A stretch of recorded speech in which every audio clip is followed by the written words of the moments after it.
Good day everyone, my name is Francesca Jusanzar de Chavez and today I'll be discussing about formative test.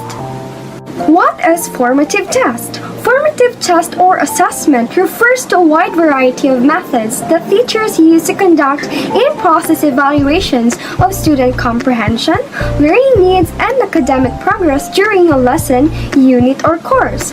Formative tests help teachers identify concepts that students are struggling to understand, skills they are having difficulty acquiring, or learning standards they have not yet achieved so that adjustments can be made to lessons, instructional techniques, and academic support.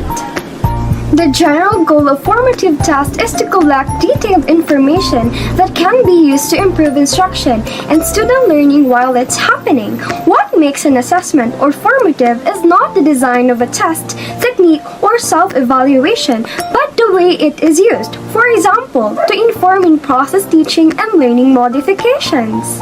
Additionally, formative assessments are commonly contrasted with summative assessments, which are used to evaluate student learning progress and achievement at the conclusion of a specific instructional period, usually at the end of a project, unit, course, semester, program, or school year.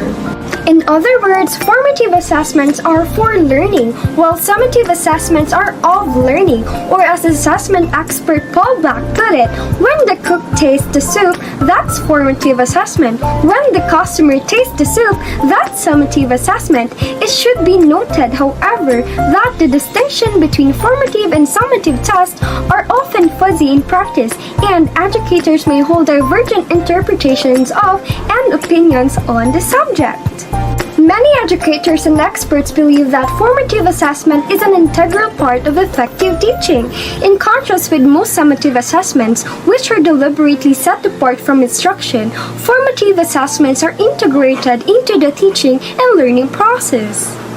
For example, a formative assessment technique could be as simple as a teacher asking students to raise their hands if they feel they have understood a newly introduced concept, or it could be as sophisticated as having students complete a self-assessment of their own writing, typically using a rubric outlining the criteria that the teacher then reviews and comments on. While formative assessments help teachers identify learning needs and problems, in many cases, the assessments also help students develop a stronger understanding of their own academic strengths and weaknesses. When students know what they do well and what they need to work harder on, it can help them take greater responsibility over their own learning and academic progress.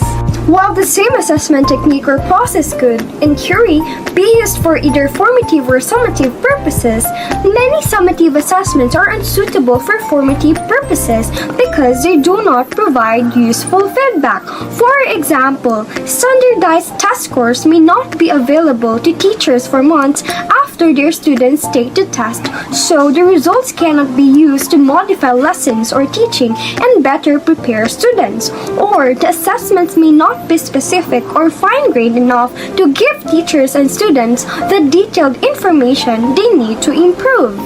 Now let's talk about formative test or assessment process. The formative assessment process is a deliberate process used by teachers and students during instruction that provides actionable feedback that is used to adjust ongoing teaching and learning strategies to improve students' attainment of curricular learning targets or goals. The first one is clarify. Determine learning goals or what students will know by the end of the lesson. Goals describe big ideas or concepts and reflect academic standards. Learning goals are written in student-friendly language beginning with I understand. Establish success criteria or the evidence teachers and students use to determine how students are progressing toward learning goals. They are also written in student-friendly language beginning with I can. The second one is elicit. Engage in a learning event or activity that prompts and generates evidence of learning. Evidence should be tightly aligned to the learning goals and guided by success criteria. Consider student needs, interests, and learning styles when deciding how to elicit evidence so that students can demonstrate their understanding in different ways to meet the success criteria. Use multiple sources of evidence to draw accurate conclusions about student learning. The third one is interpret. Review evidence to determine students' progress toward learning goals and success criteria. Interpreting is about using evidence to identify the gap between where students are and where they need to be. Students can analyze evidence of their own learning and discuss with teachers and peers. Interpreting evidence is not a single event, but part of an ongoing process throughout instruction. And the last one is act. Teachers determine and initiate appropriate instructional next steps. This may not be the same for all students and must take into consideration each student's readiness, interests, and learning preferences. Students receive feedback that is specific about what they need to do next in the learning process. The following are a few representative examples of formative tests or assessments. First, questions that teachers pose to individual students and groups of students during the learning process to determine what specific concepts or skills they may be having trouble with.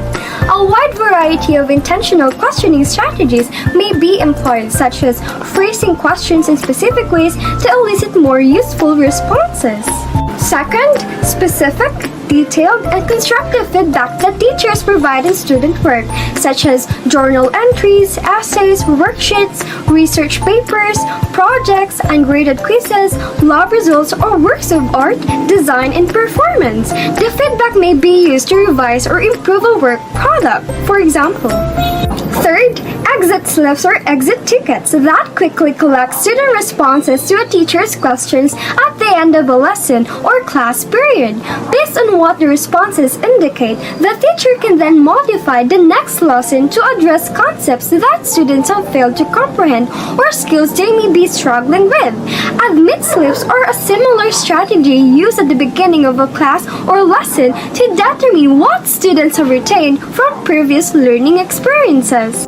Fourth, self-assessments that ask students to think about their own learning process, to reflect on what they do well or struggle with, and to articulate what they have learned or still need to learn to meet course expectations or learning standards. Last but not the least is peer assessments that allow students to use one another as learning resources. For example, workshopping a piece of writing with classmates is one common form of peer assessment, particularly if students follow a rubric or guidelines provided by a teacher. To conclude, a formative assessment refers to a low-stakes assessment that does not normally contribute towards a student's final grade. A formative assessment may include summarizing the main points in a lecture or a weekly quiz to test comprehension of the reviewed content. Students' feedback on these assessments is used to improve their learning while they're still learning. These assessments are used to inform in-process teaching and allow instructors to personalize their course to meet students' needs. Formative test is also used to provide ongoing feedback to both teachers and students.